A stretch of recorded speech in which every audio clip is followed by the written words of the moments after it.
Hola, ¿cómo están?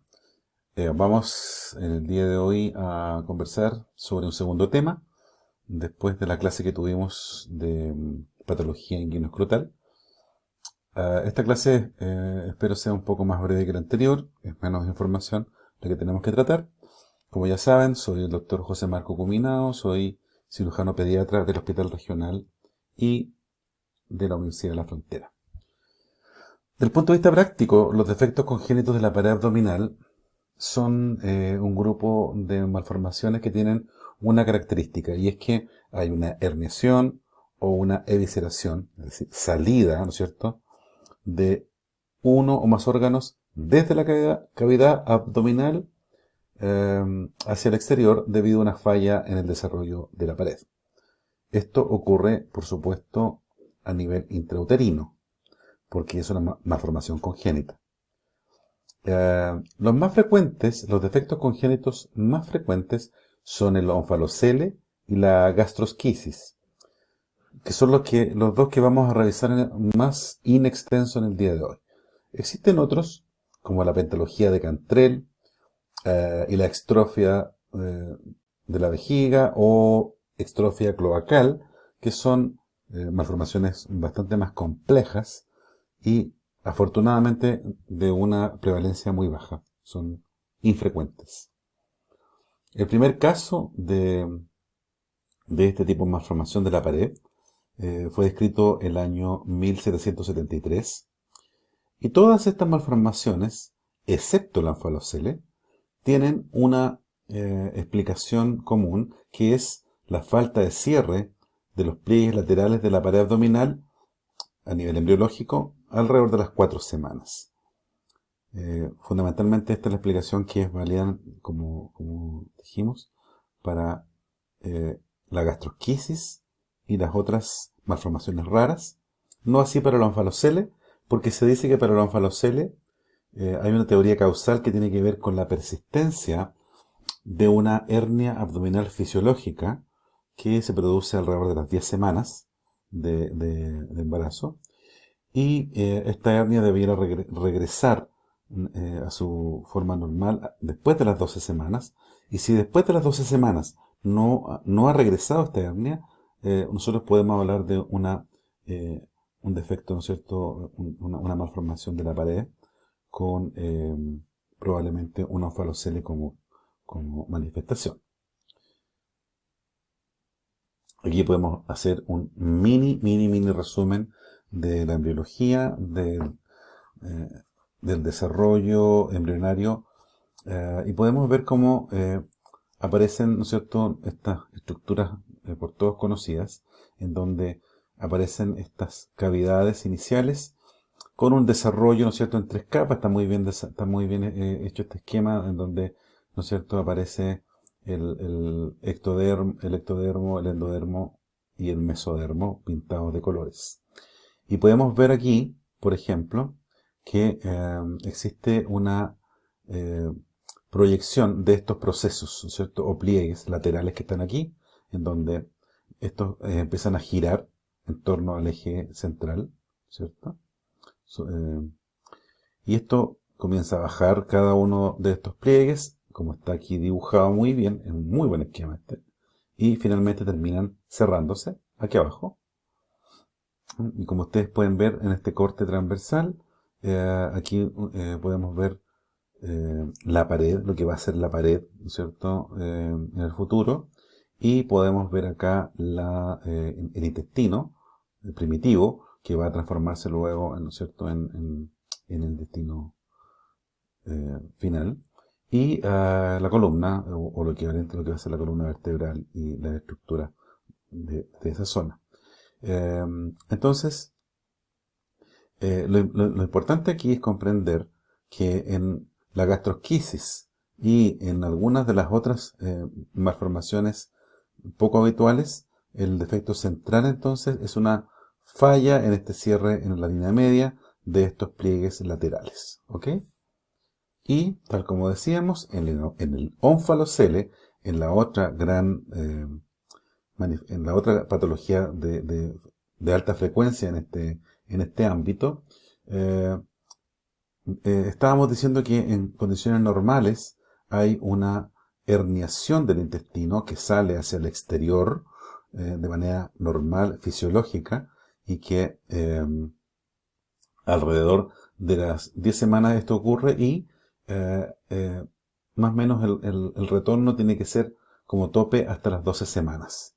Entonces, el intestino sale, cumple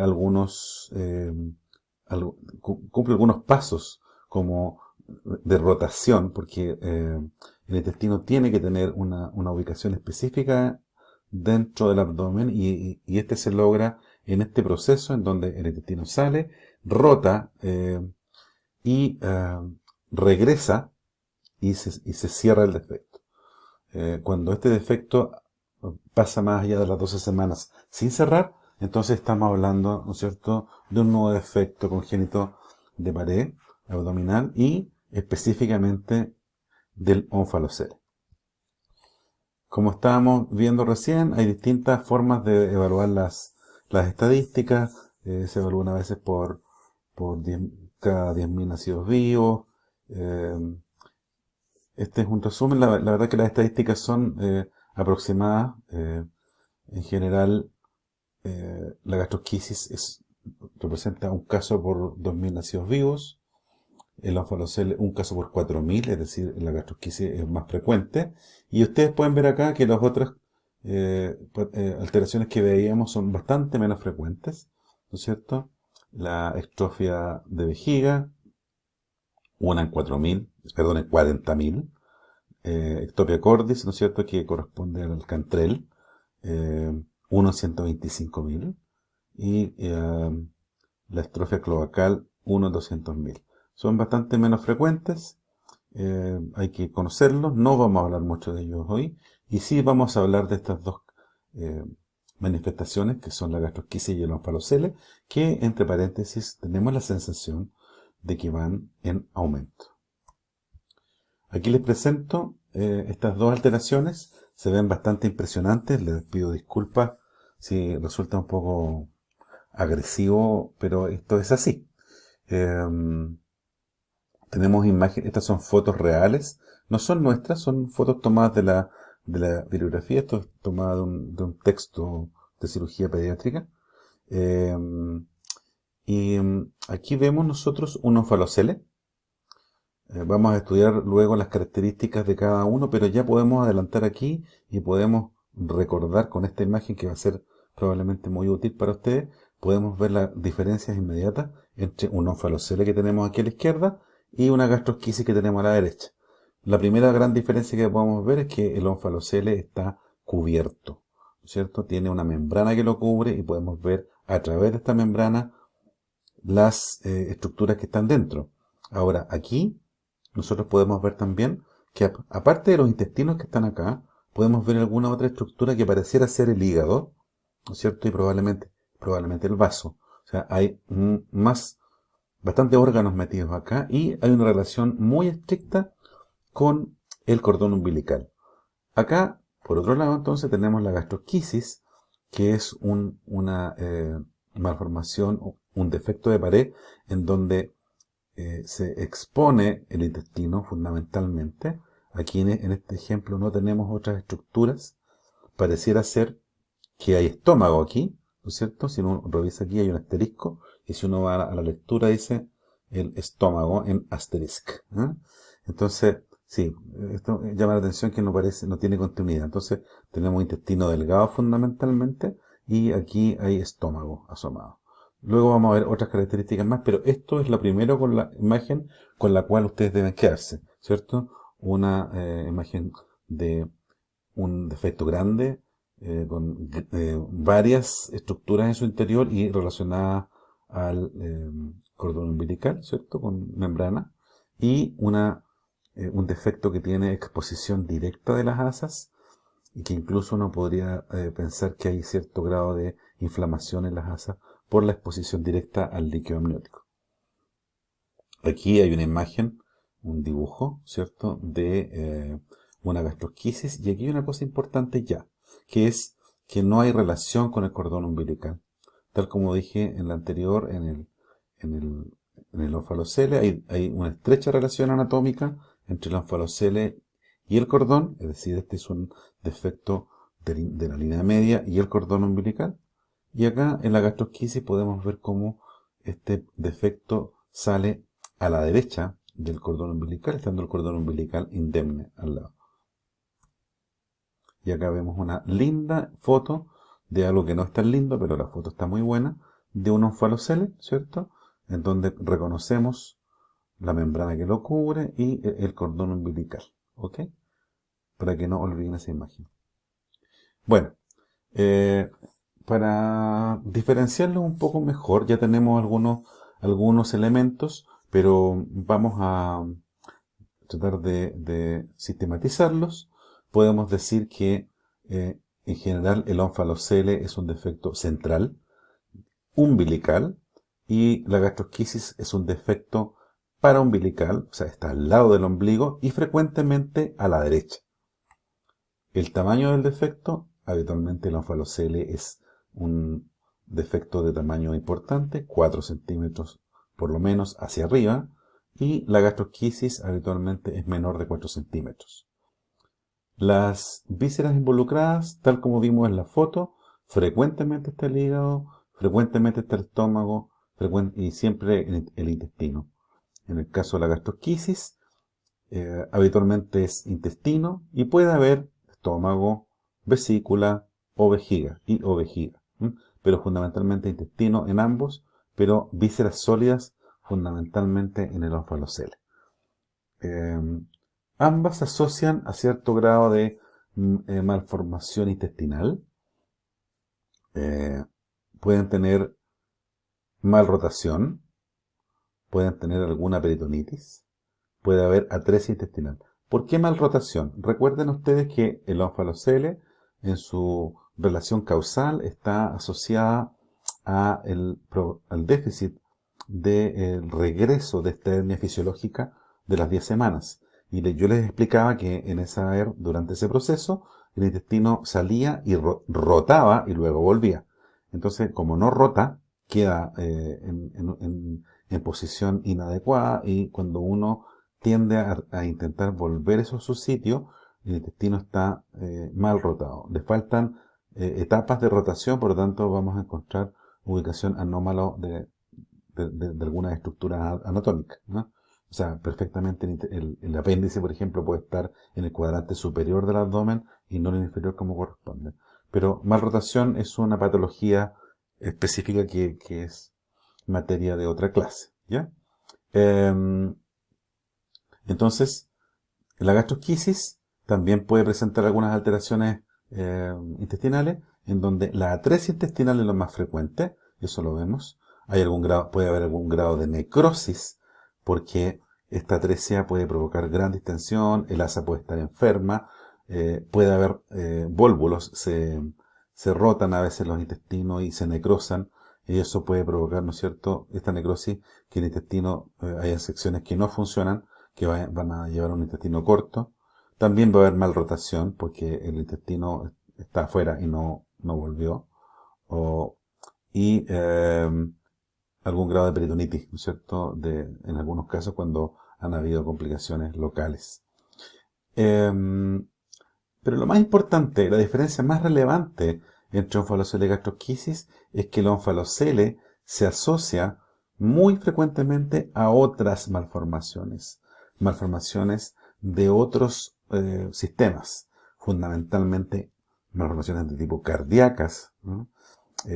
Como ustedes pueden ver, problemas anorrectales, diafragma, hay problemas óseos, se asocia a síndromes genéticos, como algunas trisomías, como este síndrome también, el Beckwith-Wiedemann. Entonces, muchas veces lo que determina el pronóstico de estos pacientes de ónfalocele son las malformaciones asociadas, especialmente las malformaciones cardíacas, ¿no?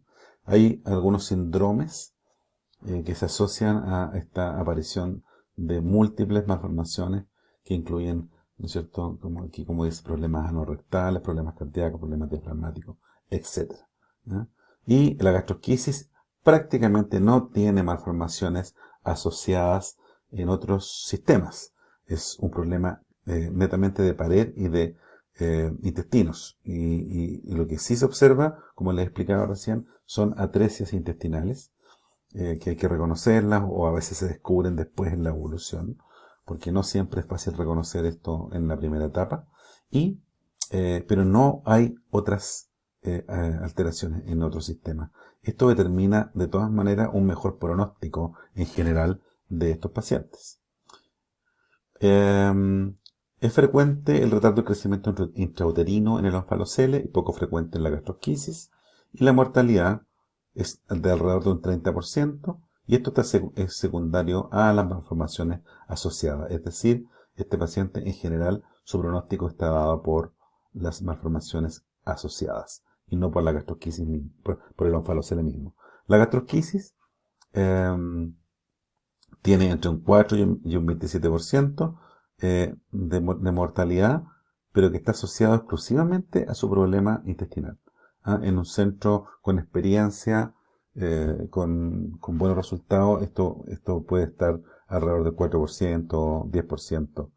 Y, y, y como les digo, solamente tiene que ver con eh, problemas intestinales. Eso sí, y lo hemos visto últimamente en muchos pacientes que hemos logrado sacar adelante a nivel local y que sobreviven a todo este manejo inicial, eh, y que evolucionan con problemas de función intestinal y a veces tienen una calidad de vida bastante regular, ¿no? Muchos de ellos evolucionan con intestino corto, por ejemplo, y que tienen que alimentarse de manera mixta, por vía oral y por vía parenteral, muchas veces por muchos años. Bueno, aquí tenemos un esquema que lo encontré simpático de un doctor eh, que hace un resumen de lo que yo estaba diciendo recién, ¿no es cierto? Y que habla del onfalocele y de la gastrosquisis, ¿no es cierto? Y habla lo mismo que decíamos, a través del anillo este es un defecto que pasa a través del anillo umbilical, que está recubierto, que tiene un saco, ¿no es cierto? Tiene amnios y peritoneo. Es un saco, digamos que bastante firme, a pesar de que se puede romper, ¿no es cierto? Es un defecto congénito, es más frecuente en sexo masculino. ¿Ya? Eh, no es rara la presencia de eh, otras vísceras, es decir, como decíamos, puede haber hígado, vaso y gónadas puestas ahí dentro. Se asocia con frecuencia a síndrome genético, y lo que faltó, tal vez le faltó aquí al colega colocar, es que se asocia frecuentemente a otras malformaciones importantes que determinan el pronóstico del bebé. Acá tenemos la gastrosquisis, que es paraumbilical, ya dijimos, en la mayoría derecha. Las asas no están cubiertas, están expuestas al líquido amniótico, ¿no es cierto? Eh, y es raro que haya otras vísceras, y es raro que se asocie a síndromes genéticos, y muy, muy escasamente se asocia a otros trastornos, a otras malformaciones. Entrando en materia de la gastrosquisis, tal como decíamos recién, ahí está, vemos esta imagen que ya la veíamos, tenemos esta imagen que la veíamos al principio, ¿cierto? El defecto intestinal el defecto de la pared con exposición del intestino directamente. eh, Estómago abierto, esto de gastrosquisis, algunos puristas, anatomistas, embriólogos no están de acuerdo porque pocas veces está el estómago metido acá, pero bueno, así se llama, gastrosquisis. Y toda la pared está comprometida, todas las capas, en general es menor a 4 centímetros, dijimos, está a la derecha el cordón umbilical, ¿no es cierto? Y el cordón umbilical está indemne, no tiene membranas, y la protrusión, ¿no es cierto? Hay construcción del contenido intestinal, que es la mayor parte de las veces intestino delgado, y también puede haber intestino grueso. La prevalencia está en aumento. Aquí hay otra forma de calcular la prevalencia, ¿no es cierto? En distintos países tenemos un promedio nosotros de 3 por 10.000 en los últimos 10 años, por cada 10.000 partos o 10.000 nacidos vivos. Es una enfermedad que afecta fundamentalmente a hijos de madres jóvenes, de menores de 25 años. El promedio es de alrededor de 21,6, ¿no es cierto? Eh, y aquí en Chile desde el 95 se observa una alza significativa. No se explica solo por el aumento del embarazo adolescente, que pareciera inicialmente una buena causa. Eh, como decíamos recién, esto es un problema de madres jóvenes, caucásicos más que de otras razas, primíparas o primigestas. En general tiene que ver con un contexto social, eh, con un mal contexto social. Son pacientes que tienen mala alimentación, que tienen mal control prenatal, que se pueden exponer a fármacos sin control. Esto está muy asociado, la falta de control, al consumo y al autoconsumo de medicamentos, descongestionantes, salicilatos, ¿cierto? Ibuprofeno, acetaminofeno. Recordemos que algunos de estos trastornos son trastornos que embriológicamente se producen en el primer trimestre del embarazo. Y tomar descongestionantes, por ejemplo, que tienen vasoconstrictores, o tomar aspirina, o tomar antiinflamatorios, es algo que puede ser tremendamente dañino puede provocar algunas malformaciones, incluso no solo malformaciones de este tipo, sino que algunas otras. El tabaquismo también se asocia en las etapas primarias del embarazo a estas malformaciones, y el uso de drogas, por supuesto, que nunca va a ser positivo durante la ingesta, durante el embarazo y especialmente en el primer trimestre. La asociación de enfermedades de transmisión sexual, infecciones urinarias también. Y entonces, como ustedes pueden ver, en general es un contexto de madres jóvenes que están con un mal cuidado desde el punto de vista asistencial médico y con un difícil ambiente social. ¿Mm? ¿Cómo hacemos el diagnóstico? Bueno, en general se puede sospechar indirectamente por la toma de alfa-fetoproteína, que está elevada, pero lo más importante es hacer una ecografía. De ahí la importancia del el control prenatal obligatorio en Chile, que tiene una serie de connotaciones y que ha permitido tener mucha mejoría en la calidad de atención a la madre y al hijo. También aprovecho de comentar aquí que el buen control prenatal ha permitido, cuando se ven en la atención primaria o en los consultorios, eh, los colegas ven alguna cosa que les llama la atención, estos pacientes son derivados directamente a los policlínicos de medicina materno-fetal, que están en todo el mundo hoy en día con mucho desarrollo, y en nuestro hospital también. El Hospital Regional Temuco cuenta con un equipo materno-fetal de primer nivel, y eso permite que los pacientes con sospecha sean diagnosticados a través de estudios ecográficos avanzados, y todos estos pacientes son seguidos, y tenemos grupos de trabajo en donde están los obstetras materno-fetales, están los neonatólogos y están los cirujanos infantiles y los cardiólogos, en fin, una serie de personas que trabajan en este ámbito, y los anestesistas también se me olvidan.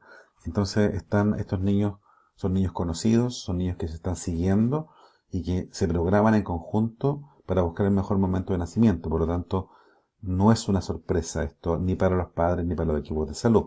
Y los niños pueden nacer en las mejores condiciones posibles en los centros que corresponden para este tipo de patología. Entonces, las ecografías se hacen, ¿no es cierto?, en el primer trimestre, como dijimos, tienen una alta sensibilidad, alrededor de un 85%, y los hallazgos característicos son así. Pueden ver las asas, hay defectos, el defecto es pequeño, no hay membrana, todo esto se puede ver en la ecografía, y el cordón normoinserto. Entonces, si usted tiene todos estos elementos, usted dice, aquí hay una gastrosquisis. Diagnóstico diferencial, ¿no es cierto? Ónfalocele, hernia del cordón, algunas de estas malformaciones complejas que hablábamos recién, ¿no es cierto? Algunas de estas ectrofias. ¿Eh?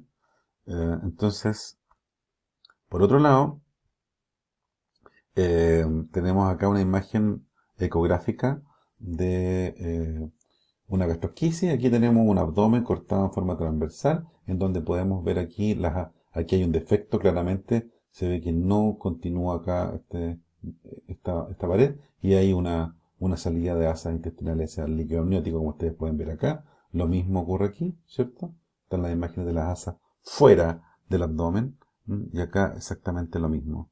Eh, Aquí esta imagen es un poco más compleja, como ustedes pueden ver. Tiene bastante más información. Tiene incluso se ve el cerebro. Y esto es una resonancia magnética del feto, hecha a la madre, digamos, ¿cierto? Pero es una imagen de resonancia nuclear magnética. Y acá lo mismo. La diferencia de estos dos estudios, de estos dos pacientes, es que este tiene unas asas poco dilatadas, ¿cierto? Con paredes normales.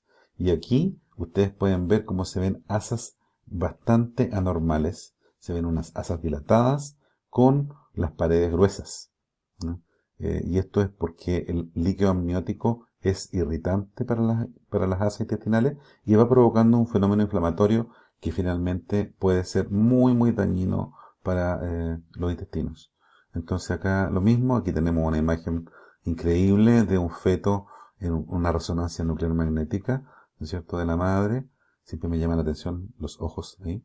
Y tiene esta imagen acá como con una evisceración, se ven los intestinos fuera del abdomen y se ven dilatados con paredes gruesas.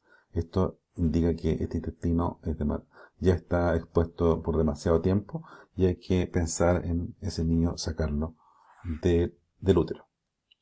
Entonces, ¿cómo se clasifican las gastrosquisis? Las gastrosquisis se clasifican como simples y complejas. Por suerte las simples son las más frecuentes, 90%. Si apostamos a la estadística, nosotros siempre sabemos que tenemos más posibilidades de ir a ganador. ¿Y por qué? ¿Por qué son simples? Porque no tienen trastornos asociados a los intestinos, son de buen pronóstico y se pueden cerrar de manera primaria. Es decir, el niño nace e inmediatamente se puede cerrar. Las complejas, que son más raras, eh, son menos frecuentes, quise decir, y se asocian a malformaciones intestinales, ¿no es cierto? Lo que decíamos recién, atresia, estenosis, necrosis, puede haber perforación durante el periodo previo intrauterino y esa perforación a veces se cubre y se forma todo un proceso ahí de contención y de adherencia. eh, em, y se puede producir también un vólvulo. Hemos visto eso en algunos segmentos de intestino que están estenosados, que se dilatan, como están dilatados, se tuercen sobre sí mismos, se volvulan y se necrosan.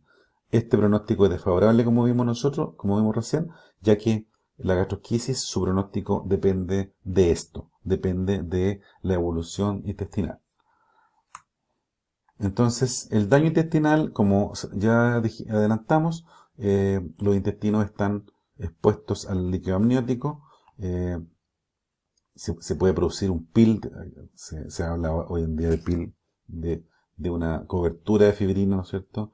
Inflamación aséptica, el intestino se mueve menos, hipoperistalsis, y por supuesto no funciona bien. Y esto tiene que ver con la exposición al líquido amniótico, es decir, el líquido amniótico no es bueno para el intestino expuesto, y por otro lado el hecho de que esté esto herniado y a través de un defecto, esto puede tener algún grado de isquemia y congestión venosa porque se afecta la irrigación intestinal del mesenterio, producto de la exposición y de la mala posición de este. Aquí hay una discrepancia. Lo más importante es decidir eh, cuándo este niño debe ser sacado, cuándo debe producirse el parto, y si el parto tiene que ser eh, por vía vaginal o no.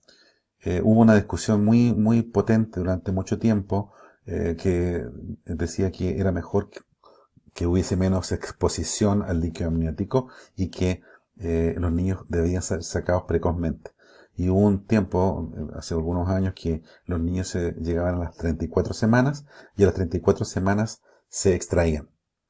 Eh, Se demostró con un estudio a largo plazo que la patología asociada a la prematuridad eh, era mayor que la gastrosquisis misma. Es decir, no compensa eh, cuando uno provoca un parto prematuro de manera artificial, ¿no es cierto?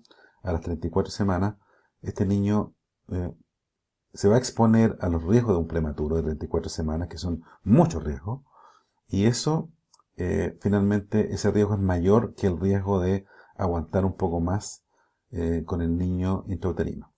Pero lo que sí se está haciendo hoy en día, y que estamos haciendo ahora y está funcionando bastante bien, es que se hace seguimiento estricto de los niños que están cercanos al momento del parto, y se hace seguimiento ecográfico y se va determinando y midiendo cómo están las asas intestinales, y cuando se empieza a observar algún cambio en las asas intestinales, este niño se lleva a un parto, que habitualmente es por cesárea, y eh, la idea aquí es que en general, en las series que hemos revisado, los niños pasan eh, más o menos, no más allá de las 36 semanas.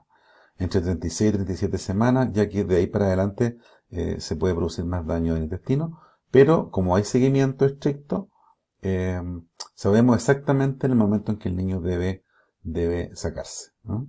Entonces, lo mismo, el daño intestinal aquí se produce en etapas tardías del embarazo, por lo mismo podemos esperar hasta que aparezca algún signo de preocupación en la ecografía y, ¿no es cierto?, la interrupción precoz agrega los riesgos asociados a la prematurez. Por lo tanto, lo que yo les decía antes, que cuando sacaban a los niños a las 34 semanas, finalmente tenían más problemas por la prematurez. El Ministerio de Salud, el año 2015, entregó unas guías perinatales al respecto, ¿no es cierto? Y hace énfasis en el diagnóstico antenatal, que es lo que le estaba explicando recién y que estamos haciendo hoy en día, y la coordinación para derivar esto a un centro terciario para estudios e intervenciones. Estos niños debieran estar conocidos antes del parto y debieran irse a atender a un centro de alta complejidad, ¿no es cierto? Hay que definir bien la patología, hay que definir cuáles son los criterios para el diagnóstico, hay que evaluar esto de la dilatación intestinal para definir si es complejo o no, ¿cierto? Y no, la guía no hace referencia a si esto se debe hacer por vía vaginal o no. El tratamiento de la gastrosquisis puede ser el cierre primario o puede ser el cierre por etapas. Esto es un avance importante, creo que cada vez más hoy en día se intenta el cierre primario.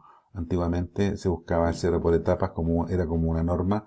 Niño con gastrosquisis se le ponía un silo, que es en el fondo una bolsa plástica, se cierra y el niño se deja con esa bolsa puesta y se va cerrando progresivamente, más o menos en una semana, y al cabo de una semana se puede cerrar de manera electiva. Pero el cierre primario tiene varias posibilidades. Podemos hacer un cierre quirúrgico estándar, es decir, el niño nace y se lleva se saca de la sala de parto y se evalúa muchas veces en un tiempo que puede ser relativo, que puede ir desde lo inmediato hasta un par de horas. Y el niño se opera de manera electiva con anestesia general en un pabellón distinto al que nació, a donde nació, digamos. Hay algunas personas que plantean, algunos equipos que plantean que esto se puede hacer con anestesia local, que el niño se le inyecta ahí anestésico local en el defecto y se cierra en este cierre primario. En el cierre primario también se pueden hacer flaps cuando el defecto es muy grande y no hay mucha capacidad del abdomen para recibir los intestinos. Entonces se pueden hacer flaps de piel o flaps musculares, ¿no es cierto?, que permitan cerrar uno con otro para evitarse el silo, ¿no es cierto?, que el silo igual no está exento de riesgo, pero a veces esto hay que evaluarlo, es una condición que nosotros en general no hacemos acá. Nosotros, cuando no podemos cerrar de forma primaria, pasamos a un silo. Y hoy en día lo que se trata de hacer la mayor parte de las veces aquí en Temuco es lo que se llama similexit, que significa un cierre que se hace prácticamente al lado de la madre, con la ventaja en este caso de que podemos reducir intestinos antes que el niño llore. Cuando el niño está saliendo en el parto, a través de una cesárea programada, donde está todo el equipo a cargo, y llegan los ginecólogos por un lado y los anestesistas por otro, y nosotros los cirujanos pediatras por otro, además de los neonatólogos. y el niño nace y antes que llore, ¿cierto? El niño se le reduce el intestino, queda aún conectado al cordón umbilical, ¿no es cierto?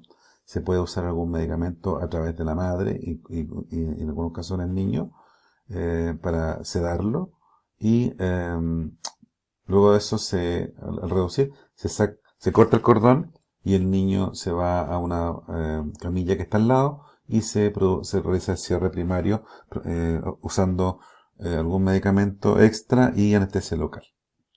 Aquí vamos a ver un video muy corto que no es muy detallado, pero vamos a explicar aquí que en realidad ustedes ven ahí nace la guagua, alcanzó a llorar un poquitito, alguien le pone un chupete, ¿se fijan? Un chupete con azúcar y el cirujano que está a la derecha está metiendo el dedo ahí y él con la pinza está en este momento reduciendo, metiendo, está metiendo los intestinos. Fíjense, el niño está tranquilo, está conectado todavía con el cordón umbilical que está hacia arriba. ¿Mm? Está ahí el cordón umbilical en ese momento. La guagua está aquí tranquilita. En este momento se corta, preguntan a ellos, ¿se puede cortar? Se corta el cordón umbilical, el defecto, el intestino está reducido y el médico tiene, fíjense, el dedo metido en el defecto, esto está reducido y está poniendo anestesia local. En este momento eso le molestó. ¿Mm? Anestesia local y enseguida unos puntitos que se están ahí ligando. Todo este proceso es muy rápido y, como ustedes ven, se produce el cierre. Esto es lo que se llama similexit, cuando se puede hacer en un paciente de buen pronóstico, que ha sido bien estudiado, que tiene buenas condiciones de reducción a través de la evaluación ecográfica precoz y seriada hasta el momento del parto, cuando está todo el equipo completo. Se puede hacer, se puede intentar. Hay pacientes que no tienen indicación de esto porque tienen mucha dilatación de asas. Y hay pacientes de los cuales el procedimiento en el momento de evaluación no funciona y se hace ya de otra manera. Y ya, como dije, queda esta otra parte que es el cierre por etapas, en donde no hay posibilidad de cierre porque no cabe el contenido al interior del abdomen, ¿cierto? O el defecto es muy grande. Y en este caso se recomienda cuando hay desproporción, ¿cierto? Del contenido con la cavidad, cuando hay edema y aglutinamiento severo, cuando hay mucha inflamación de asas, cuando el cierre primario falla, porque nosotros podemos intentar un cierre primario y el bebé evoluciona mal porque hay mucha presión intraabdominal y hacer un síndrome compartimental abdominal, cuando el paciente vemos que no está bien, que no está en buenas condiciones, y cuando vemos que las asas no están en buenas condiciones tampoco. Se hace un silo, ¿cierto? Que es no otra cosa que una bolsa de estos materiales que están acá, se sutura al borde del defecto y se van reduciendo, se va achicando esta bolsita a medida que pasan los días, entre 7 y 10 días.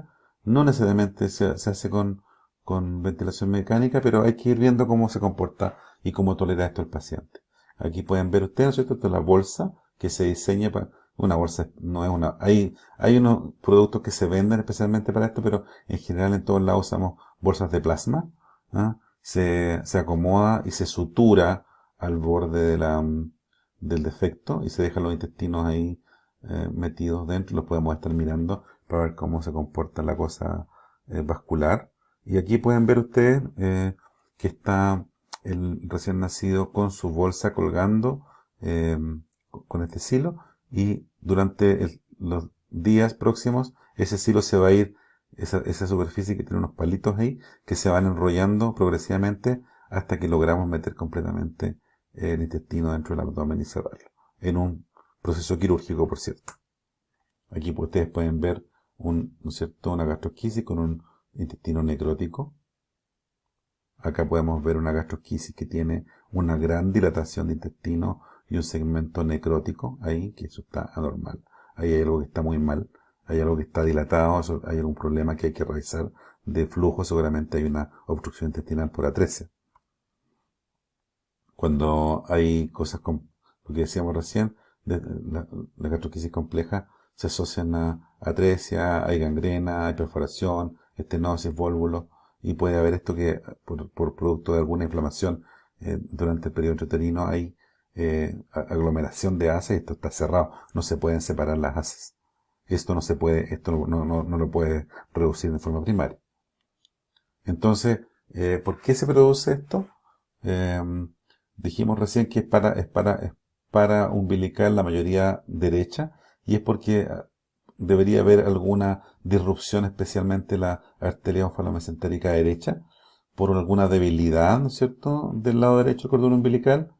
Eh, se puede producir algún problema inútero de la hernia umbilical que estábamos hablando recién, falla en la inclusión de estructuras vitalinas del tallo corporal. En resumen, ahí sabemos que se produce precozmente por la falta de cierre, ¿no es cierto?, de migración de estos pliegues laterales, pero la verdad es que no hay teorías que puedan confirmar exactamente cuál es la causa y sigue siendo un poco misterioso por qué es más frecuente el lado derecho que el lado izquierdo. Los resultados de las técnicas son equívocas, lo que apoya, ¿no es cierto?, los cirujanos. Tenemos que tener estrecha relación y coordinación entre los equipos. Es muy importante trabajar aquí en equipo, como en casi todas las cosas. Hay que definir pautas de manejo, hay que seleccionar las técnicas aplicables según el tipo de malformación y paciente. Cada paciente es distinto y debe ser manejado de acuerdo a sus capacidades, a sus características. Y hay que revisar los resultados cada cierto tiempo para ir cambiando. Como última parte, vamos a hablar del onfalocele muy rápidamente, ¿no es cierto? Es un defecto de línea media, que es de tamaño variable, está cubierto por membrana amniótica y peritoneo, con gelatina de Barton entre ambas capas, que es la estructura que habitualmente está presente, ¿no es cierto?, en el cordón umbilical. Entonces ustedes se acuerdan de la gelatina de Barton. Entonces, aquí ustedes pueden ver, ¿no es cierto?, el cordón umbilical y estas dos membranas que lo cubren. El defecto El defecto, la inserción de los vasos, ¿no es cierto?, está en la zona superior del saco, de los vasos umbilicales. Esto ya lo vimos, ¿cierto?, que es un poco la relación que existe entre el onfalocele y las malformaciones. Ustedes pueden ver, por ejemplo, aquí, que puede llegar hasta tener un 47% de malformaciones cardíacas y 30% de malformaciones del sistema nervioso central, 25% músculo esquelético, etcétera, etcétera. Es decir, mucho más frecuente malformaciones extradigestivas en el onfalocele. Esto, a diferencia de la gastrosquisis, son más frecuentes en, en madres, mujeres mayores o de edad extrema, ¿cierto? Es más frecuente en la raza negra y aquí comparte el uso de medicamentos, alcohol y drogas. Podemos ver una imagen, ¿no es cierto?, resonancia nuclear magnética con esta imagen que se ve esta gran hernia, ¿no es cierto?, esta gran aumento de volumen extra abdominal con un defecto que al revisarlo después en detalle se determina que es un onfalocele, ¿cierto? Acá lo mismo, acá está, este es el abdomen y aquí podemos ver toda esta zona que es casi el tamaño del abdomen que corresponde a un gran onfalocele. Lo mismo aquí abajo, ¿no es cierto?, con la protrusión del onfalocele en la ecografía, ¿no es cierto?, intrauterina. Algunos datos aquí para los que vayan a ser médicos generales en algún momento. No hay que asustarse cuando esto ocurre en aquellos casos de pacientes que no son conocidos. Ya no debería pasar esto. Todos estos pacientes deberían ser conocidos, pero puede ocurrirle. Entonces lo más importante es hacer en todas estas cosas el ABC, ¿cierto? El paciente debe ser trasladado en las mejores condiciones posibles, asegurando la vía aérea, asegurando la circulación, vía venosa permeable, ¿cierto? Cubrirlo. El recién nacido tiene toda esta cosa que tiene que estar con calor. Y en el caso de que tengan un onfalocele es importante cubrirlo con una bolsa de polietileno simple y esto mientras dure el traslado, sin nada más que eso, cubrirlo. Y ojo con la termorregulación, si es posible tener una incubadora para trasladarlo. El tratamiento del onfalocele, ¿no es cierto?, en un centro de alta complejidad, tiene que ser quirúrgico también puede ser primario, también pueden ser onfaloceles pequeños que podemos reducirlos inmediatamente, no con Similexit, sino que lo hacemos con cirugía precoz, con anestesia general. El niño se traslada al pabellón, se opera, se reduce y se cierra inmediatamente. Nos pasa con relativa frecuencia, o por etapas, que podemos hacer un silo, como lo mostrábamos con la gastrosquisis, o con malla, poner una malla para el defecto. Tratamiento tópico, es decir, ponerle sobre la membrana alguna estructura, algún medicamento, algún químico para que esto epitelice, es una excepción, se debe hacer, y eso está reservado para los onfaloceles gigantes. Y hemos tenido algunos, lamentablemente, en este hospital. Ojo con el onfalocele roto. Si usted tiene que atender un parto, nace un niño con un onfalocele, usted ya con esta clase está en condiciones de saber si es un onfalocele o una gastrosquisis, algo bastante fácil de ver. Si usted tiene un onfalocele, está un poco mejor la situación, por lo menos local, porque la membrana puede cubrir mientras se traslada, pero si el onfalocele está roto, eso aumenta los riesgos y aumenta, digamos, la necesidad de un traslado coordinado precoz. Como ustedes pueden ver aquí hay un gran onfalocele. Si usted intenta hacer una reparación de esto, o tratar de introducir este onfalocele de la manera que sea, no va a ser posible. Nos ocurrió el año pasado un paciente que tenía el hígado metido acá, y cada vez que tratábamos de meter el hígado, el niño se descompensaba desde el punto de vista hemodinámico por compresión de la cava, por compresión de la suprahepática, y finalmente no tuvo opción de ser reducido, así que se procedió a hacer esto mismo que está hecho acá, que es a través de algún medicamento. Que se usa mercurio cromo, que son cosas que ya no existen prácticamente, pero acá se usó nitrato de plata, y se trató localmente esto hasta que epitelizó. Y el niño se fue de alta en espera en el futuro de hacerle una gran cirugía a través de cobertura con colgajos o con alguna malla. Tal como mencionábamos recién, solamente unas palabras acerca de las otras malformaciones asociadas que están dentro de este espectro, aparte de la gastrosquisis y aparte de los onfaloceles, que es la pentología de Cantrell, ¿no es cierto? Y que tiene un onfalocele alto, una hernia diafragmática eh, anterior y una hendidura external. Eso es lo más impresionante. El esternón está abierto y el corazón muchas veces está bajo la piel, y se puede ver ahí cómo late debajo de la piel. Yo creo haber visto dos veces en mi vida este trastorno. Eh, el pronóstico está relacionado directamente con la enfermedad cardíaca. Hay que ver cómo evoluciona. El resto se van reparando las cosas de acuerdo a la evolución, ¿cierto? Eh, la estrofia vesical o cloaca también puede estar presente en esta patología o malformación anorrectal.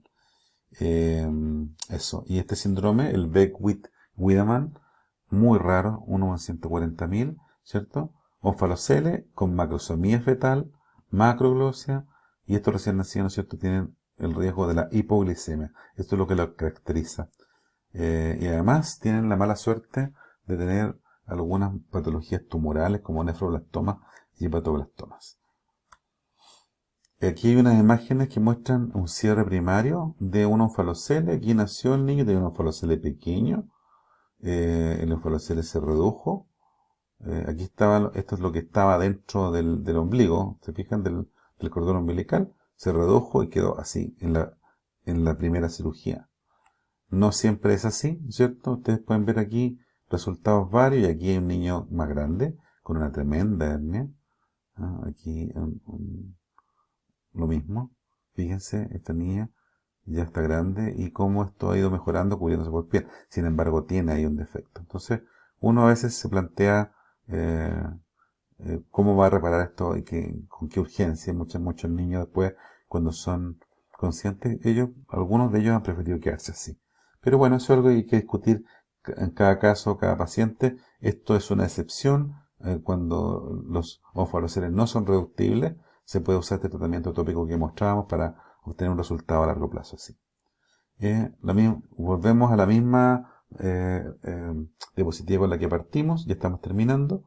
Eh, Esto entonces es las diferencias fundamentales entre un falocel y gastrosquisis, ya las sabemos todas, creo que ya no tiene sentido que las repita, así que para que lo revisen de nuevo y ojalá que esto haya sido de utilidad.